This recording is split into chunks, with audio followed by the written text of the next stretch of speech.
All right, that's us. So Aditi is from Singapore. She joined us in the afternoon Singapore time webinar. And now this is afternoon New York time. Good afternoon, Stephen. How's your Good day so afternoon. far? It's amazing. And it's amazing. Thank you for inviting me to speak on this exciting webinar. No, absolutely, absolutely. And guys, just to set context, what we would be doing is talking about specifically about the 5 forms of video, right? So I think people understand that virtual events are are, are at the heart of the event industry. I think this pandemic has made us realize what's important and what's not, and it seems definitely that events are important, and you cannot live without it, and virtual events is the way to go. Uh, so I think this afternoon our focus would be to understand how video is transforming virtual events and what kinds of different video we're looking at. So we're going to discuss 5 different ways of engaging with video, and how that can add value to your virtual events. And I think, Stephen, as a general point, what we've been talking about is how video in many forms is not only at the heart of virtual events, but as a whole, when you talk about digital transformation of our society, of the businesses, I mean, if you just take video as a component, right, from Netflix to Facebook to YouTube to any social app to IoT, I think even when you go and talk about VR, you essentially have video as the core transport layer. Absolutely. And, Absolutely. and I think if you just take away video from the equation, I think the whole concept of 5G doesn't make sense. The whole digital transformation of the society doesn't add value. Twitter wouldn't add value today as much as with video versus without video. So, Absolutely. I mean, just to give you an idea, like I had an amazing demo just about an hour or so ago. And to be able for them to see myself and just to communicate with the team and just to engage, it was just an extra layer of trust, if you will, as opposed to just sending an email on text. right. So to be able to see the person is actually, Yeah. paramount. So just a tech alert, we are going to go slightly deeper today.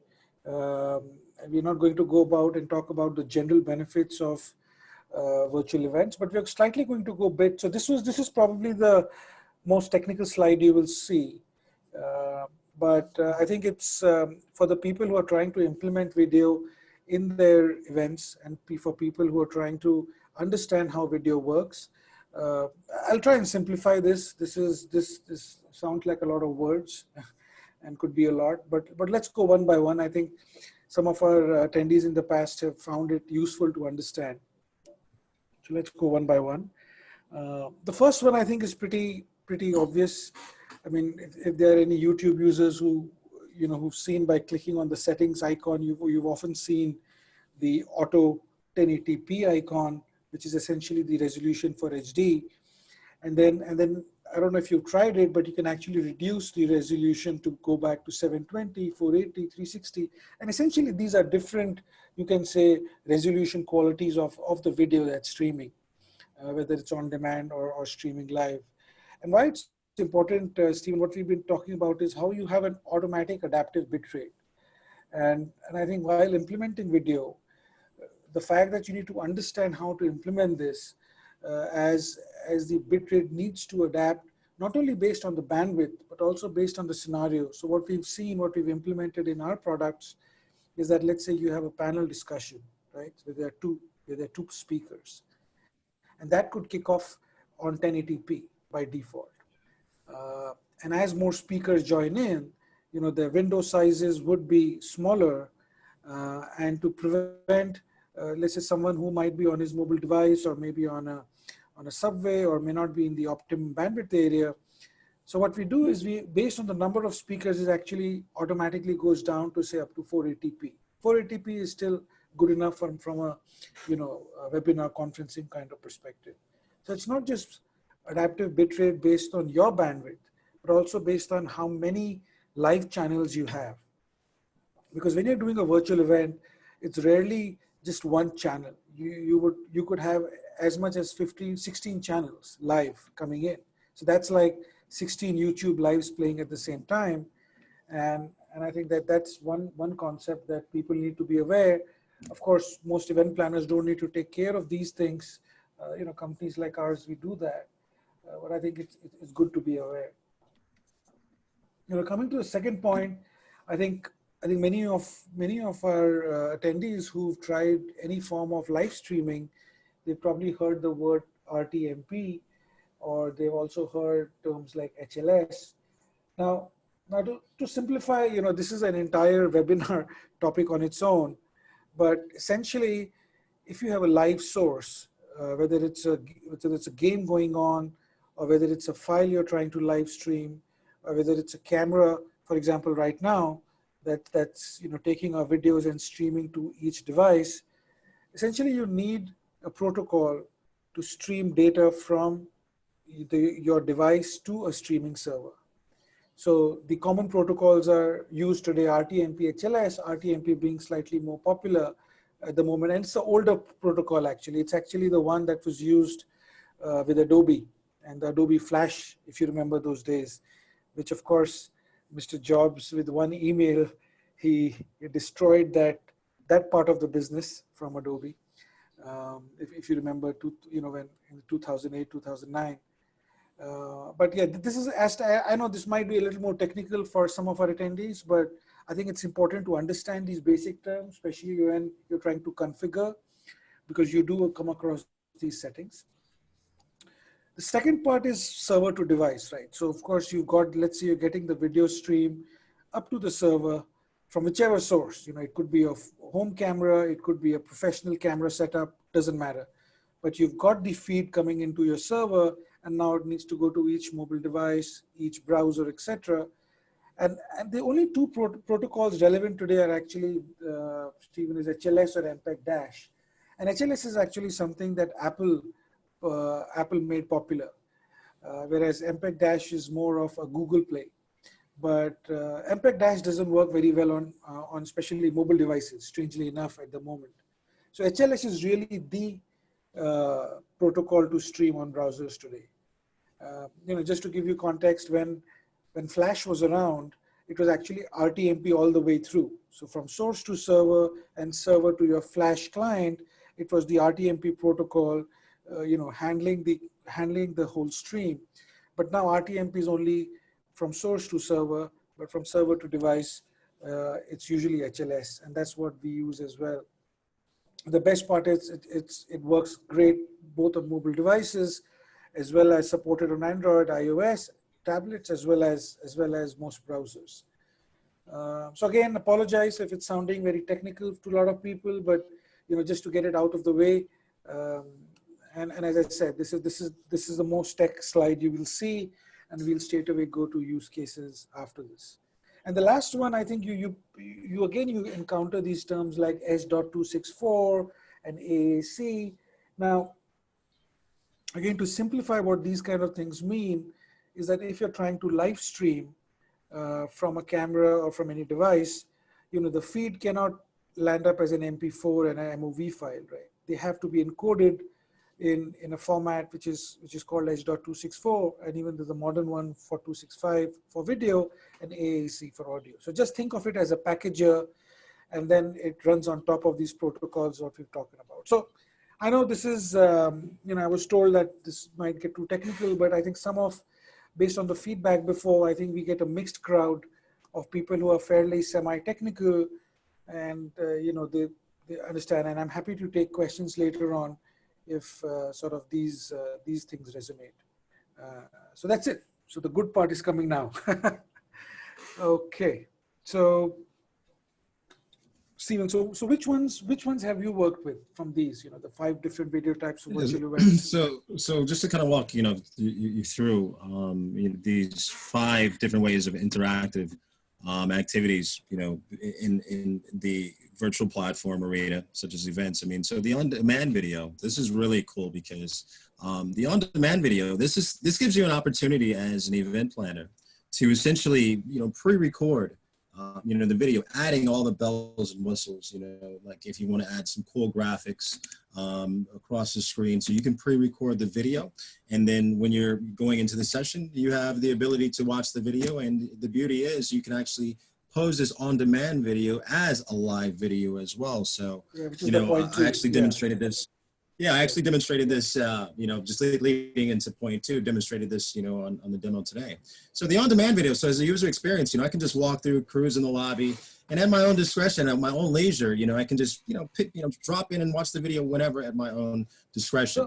So you know, sorry to interrupt you there, Stephen, but you know, the one thing is, I think most people are familiar with on demand. You know, they have YouTube and they have, you know, their own video sites. But I think the only caution is that while it's the ground zero, it's the sort of default, you know, the most simpler part. But it's important to make sure that when you're having an event, it's actually transcoded into multiple bitrate formats. So it's not as simple as just uploading your you know, MOV file or an you know, MP4 file and expecting to stream properly. So you need the necessary engines to make sure that not only is it transcoded into different bit rates, but it also works effectively across all devices. So it's a simple concept, but it's still very integral for any video going. And yeah, and the second part is you rightly said, you know, this is something that might be new to some of our attendees, of how do you live stream a pre-recorded video, and we'll just come to that in a second. Yeah. Yeah, so just kind of continuing on. So, you know, obviously you got the live stream. This is where you can add the bells and whistles, but you can make it appear that it's live. So everything that's going on in the back end, you know, it looks like, okay, this is really live. So that's really cool. And then you also have, you know, the live session broadcast. So this is where you better get on the session in time.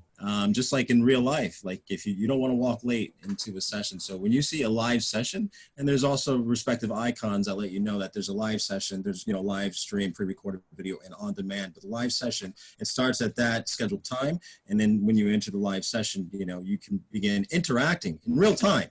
Meaning that you can ask the speaker questions. So this is more, you're getting more into the engagement element when you're in a live session. So you can, you know, communicate amongst others and the speakers alike. Go ahead, Sid.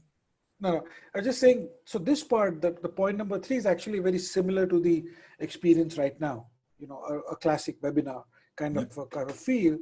However, the way it differs is that, you know, you'll find that, you know, simple solutions like what you're using now, you need a downloadable client, whereas on E2M, you don't need any client. You can run it right off your browser, and at your own choice, you can have mobile apps as well. So that really, you know, helps in making sure that, you know, you can engage with the live session in different formats, in inline to your content, and we'll have a closer look at that as we move forward. Absolutely. And then I think this is really neat, Sid. I mean, you know, the roundtable discussions, I mean, this is really bringing that that live event experience to the virtual platform. So, I mean, it is what it is. I mean, you can literally go to a roundtable. You could see who is attending that roundtable. And if you're lucky, if there is a seat that's available, you can then be able to sit at the roundtable and begin engaging on that specific topic. And what's really neat about this is you can repurpose this. This doesn't necessarily have to be, you know, a specific session type related topic. So you can repurpose the roundtables to really bring your events to real life scenarios. You can repurpose it as a cocktail reception. I've even seen on some agendas said where they use roundtables as coffee breaks. So you know, so you can go to the roundtable and meet with thought leaders, or you can just repurpose it just like a real live event. Where you can have a cocktail hour. And you know, this is actually the favorite of mine. I would say this is probably the most favorite form of engagement, and I'll tell you why when we come to that session. But this is absolutely, I think, a game changer. And then finally, the 5th one is the obvious one, where you want to make sure that your pre-scheduled meetings with attendees, or you meet with exhibitors.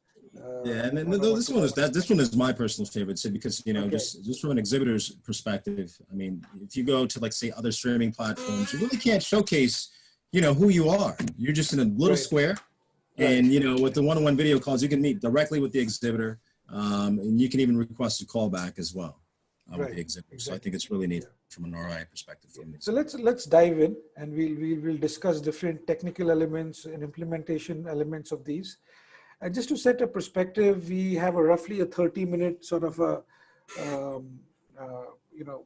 webinar, and then followed, we have an open time up to the next, for Q&A. So that's just to set some perspective on the timeline. Okay, so we've discussed video on demand. I mean, as I said, I think the risk is in considering that it's trivial.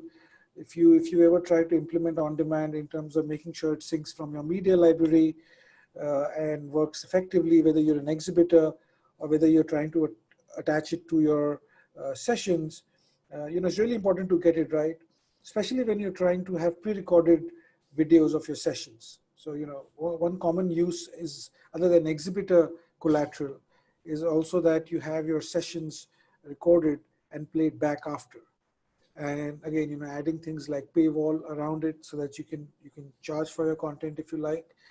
And, to have the experience of people who are late, who you might even want to have a channel open across the year, and convert your event site into actually a media site, which we see some of our customers doing that.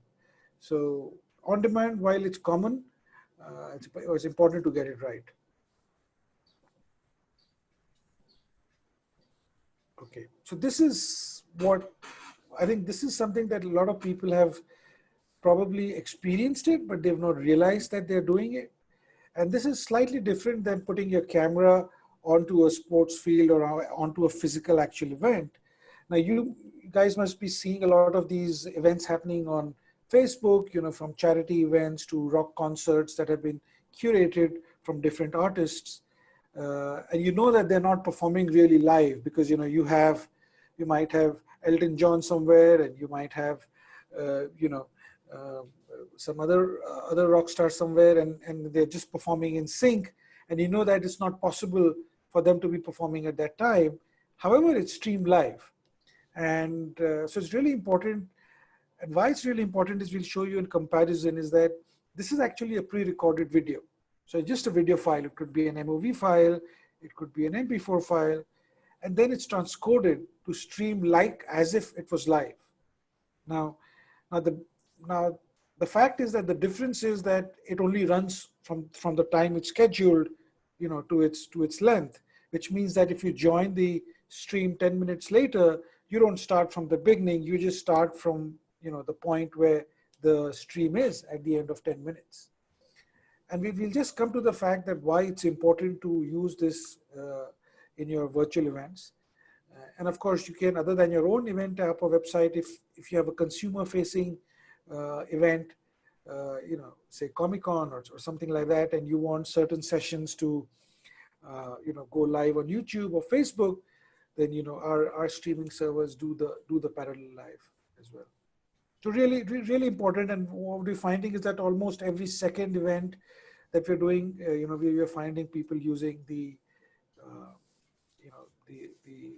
simulated live stream, as we call it. And Stephen, the metrics actually show why it's important. I mean, technically it's the same video file, right? You could play it on demand or you could stream it live, but the engagement is huge. When people see it's live,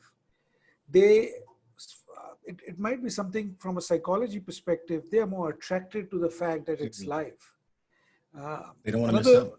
Yeah, they don't want to miss out. And that's the next point, the fear of missing out. They know that if I join 1 hour later, it's going to finish.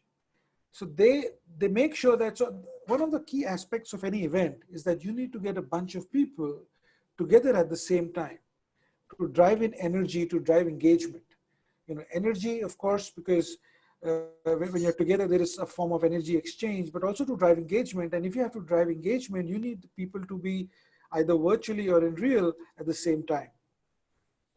The third factor of reuse, both can be equally reused.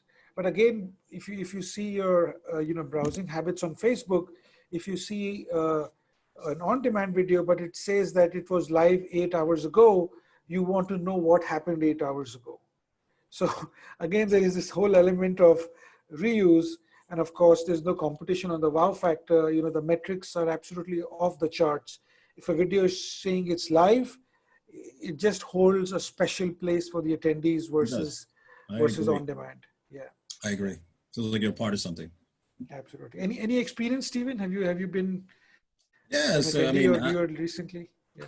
Yeah, I mean, a while ago, I used to work for the VMA Awards back when I was in college, and just knowing I mean, I didn't realize it. Like to your point, Right, it really wasn't live. I mean, it right, obviously was pre-recorded, but it felt like, right, okay, now we're live from Times Square. It just really, right. that buzz that it creates. It's like, wow, I'm really a part of something special. You know, Exactly. it's just like you don't want to watch the Lakers game or a Yankees game, if you will, Right, right. after it's over on demand. You want to see it while it's happening. And FOMO is my favorite one, to be honest Absolutely. with you. Absolutely. So this is an example, of an event we did where again the same concept of video going live, simulated live was done. It was for a large charity.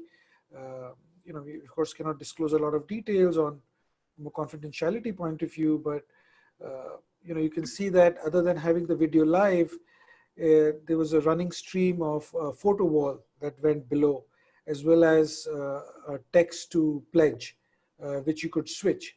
So it required a lot of it was technically actually very challenging, because to make that happen on a browser with the ability to have things in real time, like a photo wall in real time, so attendees could email their photos and the event planners could select which ones they want to publish, the sizing of the photos, making sure it publishes like a reel, and on demand to switch it to text to pledge, and making sure it works for thousands of attendees.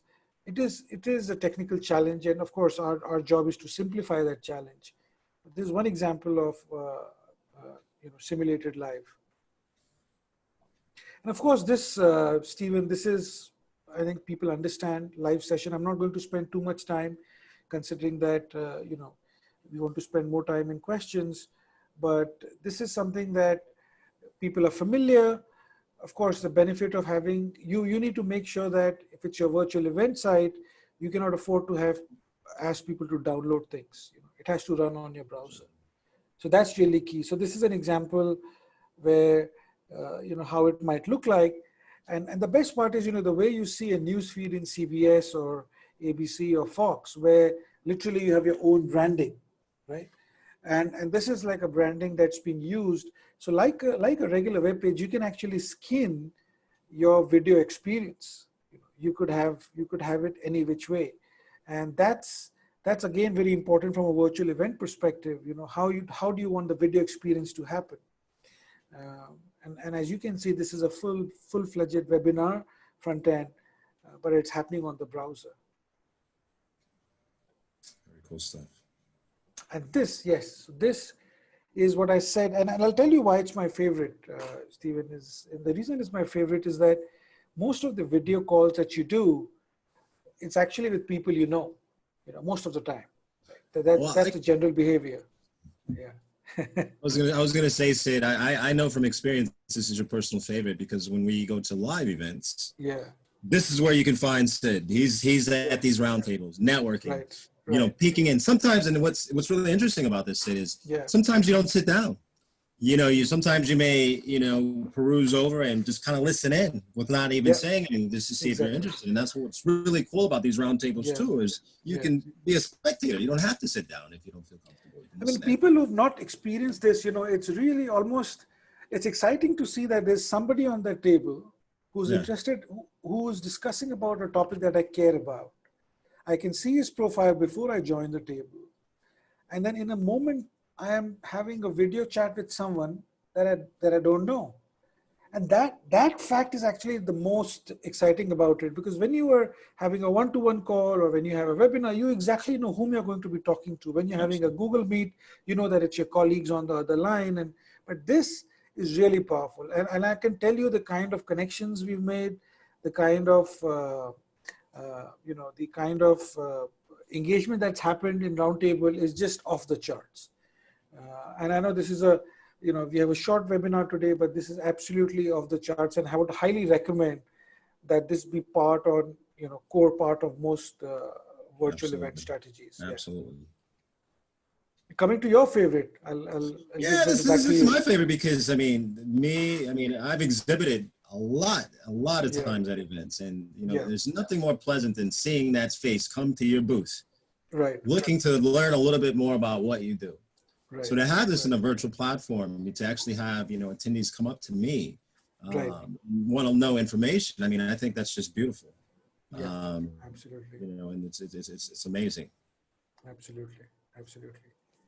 And I think, there's one more aspect where this is something that we're launching in July, which is actually a combination of one-to-one and the roundtable, which is essentially that you agree to be part of this social lounge, where for you have a video chat with other business visitors who come on your screen for anywhere from 1 minute to 3 minutes, and then they go off when a new person comes in, and the system matches based on your target. So if you're a vendor and you're looking for customers, of a certain profile, uh, and somebody else is looking for super, it does the matching, and then randomly through serendipity places them into a video call. So you don't even select whom you're going to talk to.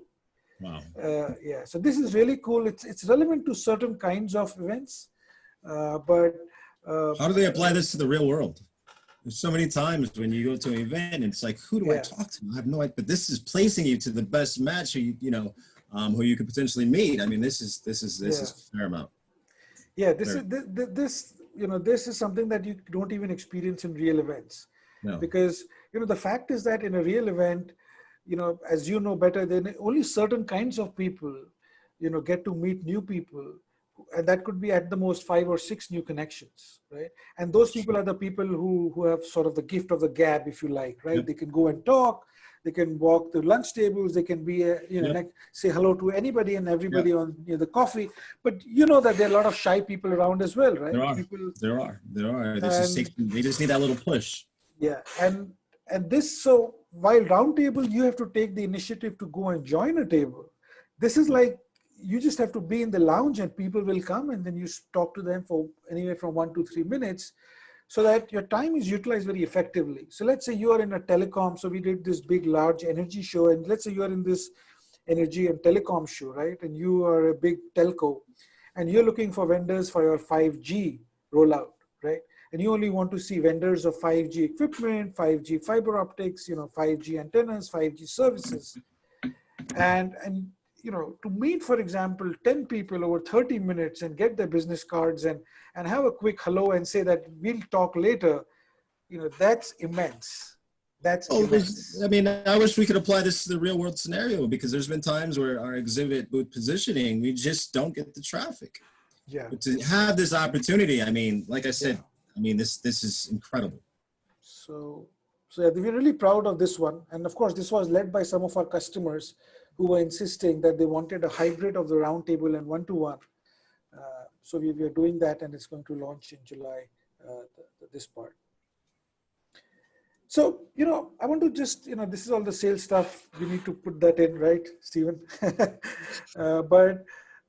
So we're coming close to this webinar. But, one thing that's also very important, I think that people miss out when they're trying to set a virtual event is the usability, is the way the forms look.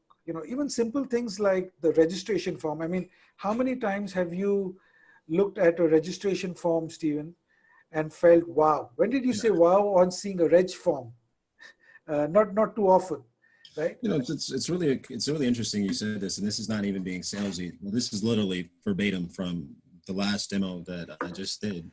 One of the prospects, she said, wow, this is so clean. It's the ease, just going back to the roundtable, I can just pop in and pick a seat.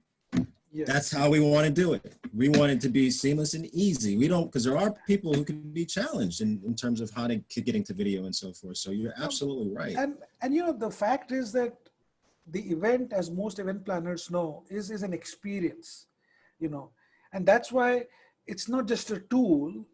It's an experience. You're curating an experience, and what we've done is that we've created an out-of-the-box experience packet. Some of our designers from who are spread across London, New York, Singapore, and even parts of India.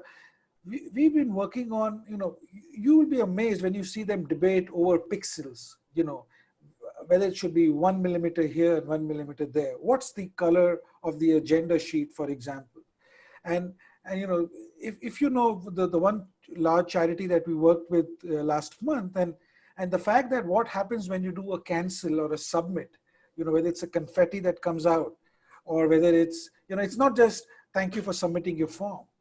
And we've had things like people say, I want to fill up a form. I mean, most of the times when you get a form, it's like, kill me. I don't want another, I don't want another form. I want to get out of this. I hope it autofills. And I'm going to be bold enough and take some names here. I mean, look at companies like WebEx, right? I mean, it's literally like they've stabbed themselves. Like, you see a WebEx form and you want to run. You want to run. It's almost like Cisco, after acquiring them, almost sabotaged them. I'm going to go out and say, because I have tweeted them out of compassion, and I have given them a screenshot, and I've said that, do you seriously expect people to register using this form? And you can check my tweet, you can check my Twitter account, and they've actually come back and said, we understand. And here is our email for our usability department for you to report. And I'm saying that, there's a reason why you're not around in a way that you were. I'm not going to take the time to send an email to tell you why I don't like your form. Right. You lost me. Coming to the point is that, experience is a big part. And I think a lot of the virtual event platforms, they look like they were made in 1980s, right? In terms of the look, I've seen them.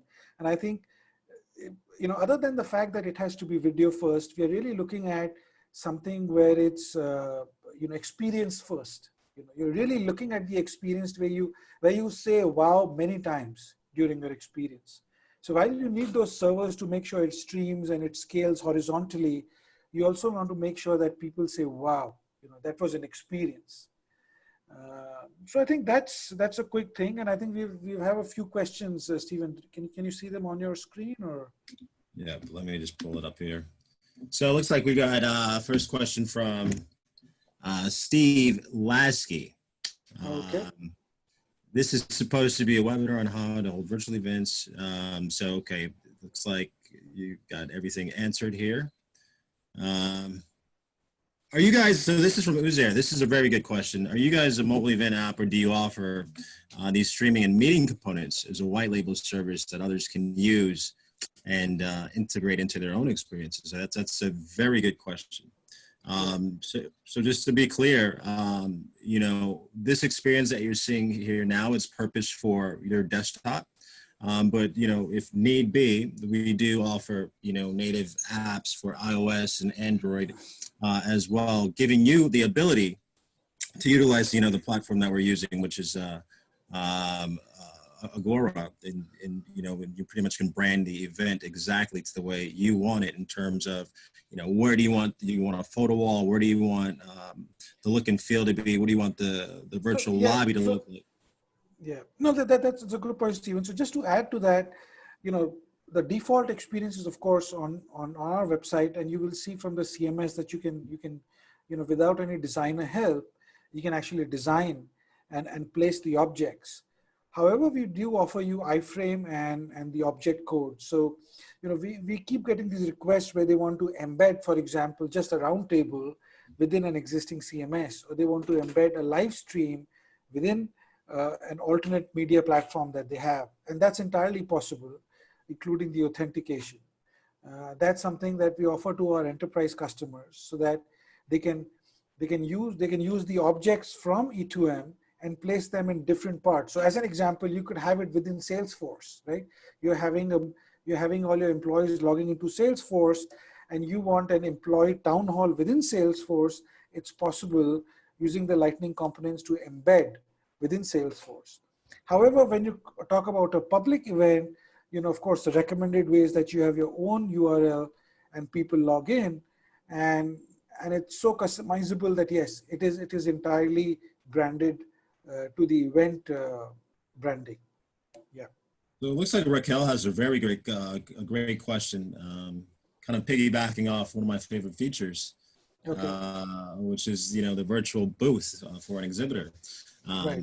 Have we found certain techniques to increase engagement right. for attendees? Well, that depends on a lot of things. I mean, I've seen I've seen some exhibitors be as creative as sending them swag, like just like you do when you go to a regular event. So if you stop by the booth, they'll get your, your address, and they'll mail you that cool coffee mug or that T-shirt, or just the content. It's pretty much what content are you providing at the booth, because not only can you talk to them in real time, you can also upload collaterals like pre-recorded videos, as well as presentations. So it all depends on what type of ammo you're bringing to the booth. But in terms of tactics and technique, it's just thinking outside of the box, just like what I just mentioned, being able to greet with the attendees, and then, being able to sending them some real swag, on a virtual platform. So it does give it that real feeling as if you're at an event. Yeah. So yeah, just to add to that, I think the alerts that we have, the alerts module, that's been bringing people back in. So what we do is that we make sure that not only you get in-app alerts, but things like text alerts as well as email, because these virtual events, they actually go on, sometimes for many days, up to 3 days typically, and you want to make, and you don't expect someone to be sitting on their desktop, for the entire duration. So what you want to make sure is that they've built an agenda. So we allow them to build their own My Agenda.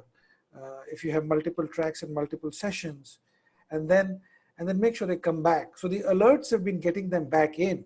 Yeah. And based on the profile, if once they enter into something like a roundtable, they get that they get that feedback loop, right? So getting them on their My Agenda has really been very powerful, because of course we cannot expect somebody to be live 8 hours into 3 days, for example. Or you could just, just make it more of a fun element as well. I mean, just gamify it. Right. We do have a pretty robust, gamification utility where you can do kind of like a quiz or trivia. Right. So you go to the exhibitors, and if you answer the right questions, you unlock a badge and you can win that. So that can incentivize them to visit that exhibitor as well, in a fun type of way. Looks like Claire has a question. Can you give us more information about how you partner with event agencies? How do you monetize your products? We work with a lot of event agencies, meaning that we're very scalable in terms of no matter how big or how small your event is. We do have a pricing structure that can fit your prospective clients' needs. That's one of the benefits of working with us. And I'd love to speak with you, Claire, directly, and kind of give you some examples of who I worked with, and go really into depth on how we worked with agencies and how it's advantageous to utilize our platform and your goods to sell. Absolutely. Okay, so yeah, so just to add to that, Stephen, I think the event partners are very important to us, and many of our large events have been via agencies. So we value those relationships. And I think their experience in producing the event, and our experience in making sure the technical experience and the user experience of the attendees, as well as the technical infrastructure to make sure the video works. Because I think at the end of the day, virtual events, the bedrock is video. And with that experience of handling video in its multiple forms, in its, in the scale that we've done, I think it's very hard for event agencies to even go in that route. It's just that it's not their competence, it's not supposed to be their competence. And we take relationships, very seriously. We're in it for the long term. We're here as an extension of your firm, of your agency. I mean, we walk you through the entire process on how to set this up. We don't just say, good luck, I hope it goes well. No, we're there from beginning to end, ensuring that, you have a rock star, event for your client. Okay, I think, yeah, we're getting up to that. So thanks, Stephen. Thanks for your help, and thanks, guys, for tuning in. I hope you found this short webinar useful. What we do is that if you go to our website on e2m.live, you can actually schedule a meeting there right away. If you would like a private one-to-one demo or an actual walkthrough of an event. So we have a nice nifty tool there. You can schedule a demo And You guys we have to see it in real chat. time. You have to see it in real time. I mean, once you see this in action, I mean, I guarantee you have my stamp of approval that, you know, you guys will enjoy what you see. It's very cool. The PowerPoint, the presentation just doesn't give it enough justice. But to see it in real time in action, you know, set some time out. I'd love to, you know, walk you through all of these features and how we can bring your events back to life. Okay. With that, thanks, guys. Be safe. Enjoy the weekend ahead. And see you in the next webinar. Thanks a lot. Thank you. Thanks, Bye. Stephen. Thanks, Thank you. everyone. Bye. Thanks, Zoe.